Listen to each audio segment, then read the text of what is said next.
कि किसी ने नेताजी से पूछा कि भारत माँ किसे कहा जाता है और भारत माँ कौन देखा है। किसी ने पूछा कि भारत माँ किसे कहा जाता है और भारत माँ कौन देखा। कि भारत माँ किसने देखा है, भारत माँ कैसी होती है। नेताजी कहे कि चलिए हम भारत माँ के जिक्र कर रहे हैं, आप लोग बता सकते हैं कि इसमें भारत माँ कौन कौन देखा है। यानी कौन है जी, हम लोग हमेशा भारत माँ की जब भी बात आता है तो हम लोग कहाँ चले जाते हैं, नक्शे पर पहुंच जाते हैं, पहुंच जाता है ना जी। ये भारत माँ है। ये हमारे एक बार की बात है कि एक छोटी सी कहानी, काल्पनिक कहानी है। किसी ने लिखा है कि नेताजी 1942 की बात है कि नेताजी अपने घर से निकले और लाहौर की ओर बढ़े। हर घर से एक एक रुपया, दो दो रुपया जो पैसा जुटता था, चंदा लेते लेते वो लाहौर के किसी गांव में पहुंचे, जहां गांव में एक बुजुर्ग महिला रहती थी। और उस महिला, वो बुजुर्ग महिला के एक ही औलाद था, बुजुर्ग महिला के एक ही औलाद था, जिसका नाम सलीम था। जिसका नाम क्या था? सलीम था।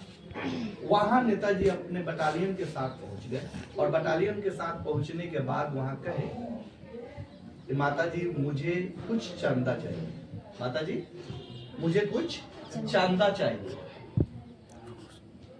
माताजी के पास कोई पैसा नहीं था, वो दिन के भीख मांगती थी तो शायद उनको शाम को खाना मिल जाता था। बहुत अफसोस हुआ। उन्होंने नेताजी से कही कि हम अभी अभी ये चंद पैसा मांग कर लाए हैं, आप ले जा सकते हैं। उनकी हालत देखकर नेताजी को थोड़ा सा आहत महसूस हुआ। उन्होंने कहा कि नहीं माताजी, हमें अगर आपको देना है तो अपना ये सलीम दे देना, ताकि मेरे सैनिक में आ जाए और मेरा सैनिक को और बल मिल जाए। ताकि ऐसा बच्चे अगर मेरे सैनिक में रह रहे हैं तो मेरे सैनिक में क्या होगा, बल मिलेगा, मिलेगा ना जी, मेरे सैनिक में बल मिलेगा। क्या ऐसा बच्चे मुझे दे दीजिए। नेताजी इस बात को उस माँ से कहे, माँ कहे कि इसके पिता, इसकी माँ, इसके दादा आजादी में, आजादी के लिए अंग्रेजों के हाथ से शहीद हो चुके हैं। अब एक लाडला मेरा बचा है और इससे भी आप ले जाइएगा, मेरे बुढ़ापा का कोई सहारा न रह जाए। यही मेरे बुढ़ापा की लाठी है जिसे हम खोना नहीं चाहते। नेताजी वादा किए, तो मैं आपसे वादा कर जा रहे हैं, आप वादा कर ले जा रहा हूं कि जब तक नेताजी के शरीर में प्राण रहेगा, जब तक मैं जिंदा रहूंगा, आपके सलीम पर एक आंच नहीं आने दूंगा, एक बाल बाका नहीं होने दूंगा। इतना कहते ही वो माँ उसके हवाले सौंप दी और सौंपते समय एक चीज जरूर कही कि बेटा ले जा रहे हो सही है, जैसे मेरे बेटा को ले जा रहे हो वैसा ही हंसते हुए मेरे बेटा को वापस कर देना। जैसे वो माँ अपने पास सौंपी, यानी कि नेताजी के पास सौंपी, नेताजी ने उस बालक को लेकर अपने कैंप में लाए। सलीम को ट्रेनिंग दिया गया, एक फौज की स्थापना किया गया। संजोगवश लड़ाई भी लगी और लड़ाई में हमारे दुश्मनों ने सभी सैनिकों पर अंधाधुंध गोलियां चलाना चालू कर दिया।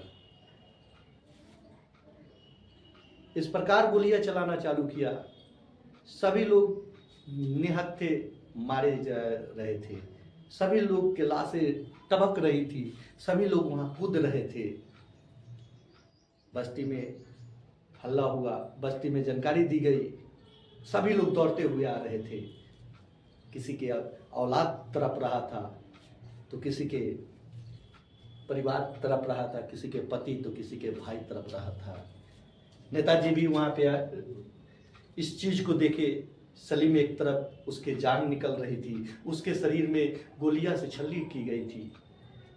कोई जाकर उस बूढ़ी अम्मा से कहा, वो बूढ़ी माँ से कहा, वो बुजुर्ग माँ से कहा कि अरे जाओ जाओ, तुम्हारे लाडला, तुम्हें चाहने वाला, तुम्हारा पोता सलीम को गोली लग चुकी है। वो दौड़ते हुए आ रही है, वह सलीम के सामने से गुजर रही है, सलीम तड़प रहा है, सलीम वहां कूद रहा है, लेकिन वो देख रही है कि मेरे सलीम अब मरने वाला है। उसके पूरी शरीर जो है गोलियों से छल्ली हो चुकी है। उन्होंने सलीम को छोड़ देती है, सलीम की ओर देखती भी नहीं है। वो नेताजी को खोज रही है, वो नेताजी कहाँ है, वो नेताजी कहाँ है। सभी लोग आश्चर्य में पड़ जाते हैं, सभी लोग आश्चर्य में पड़ जाते हैं। पढ़ने के बाद नेताजी इस तरह सदमे में पड़े थे कि अब उस बूढ़ी माँ को मैं जवाब क्या दूंगा। तभी जाकर वह नेताजी से पूछ रही है, बेटा तुम कैसे हो। वह हक्का बक्का रह जाते हैं, वो कुछ कहते तब तक वो कह रही है कि बेटा घबराओ मत, तुम सलामत हो नो, तुम्हारे शरीर पर कोई आज तो नहीं आया है। वो कह रहे हैं कि माँ माँ, मैं तेरे लाडला को नहीं बचा पाया, मेरा दिया हुआ वादा अब खत्म हो गया, मेरी जिंदगी अब खत्म हो रही है, मैं तुम्हारे लाडला को नहीं बचा पाया।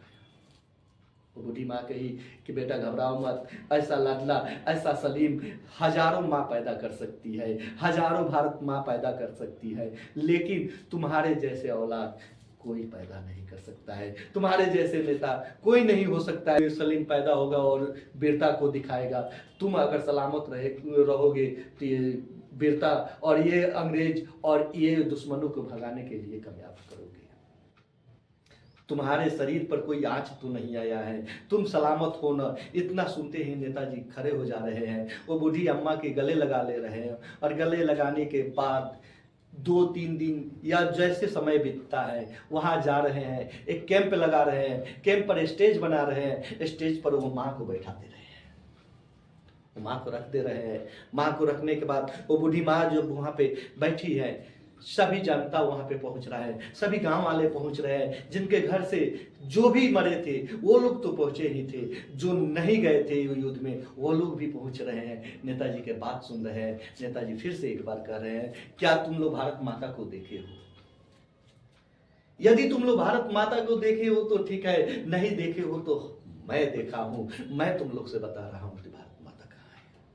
सभी लोग कहे कि बताइए भारत माता कहाँ है। वो कह रहे हैं कि भारत माता कोई और नहीं हो सकता है, भारत माता ये बैठी बूढ़ी माँ हो सकती है, जो अपने सलीम को शहीद कर देती है और आह तक नहीं लेती है। वो हर एक भारत की वो माँ है जो अपने औलाद को सरहद पर भेजती है, और सरहद पर भेजने के बाद वह औलाद को सब्र कर लेती है और कहती है कि ये देश के लिए निछावर हुआ है तो यकीनन है तो वो हर माँ जो अपने औलाद को देश के लिए शहीद करा देती है वो भारत माँ है, बाकी और कहीं भारत माँ नहीं है। यही भारत माँ है जिसके तन से हमारे देश के वह वीर शहीद पैदा होते हैं, वो वीर नौजवान पैदा होते हैं, वो वीर सैनिक पैदा होते हैं, वही भारत माता कहलाते हैं। इसलिए हम लोग कहते हैं कि भारत माता और कोई नहीं हो सकता है। भारत माता वो होती है जो वीर औलादों को जन्म देती है।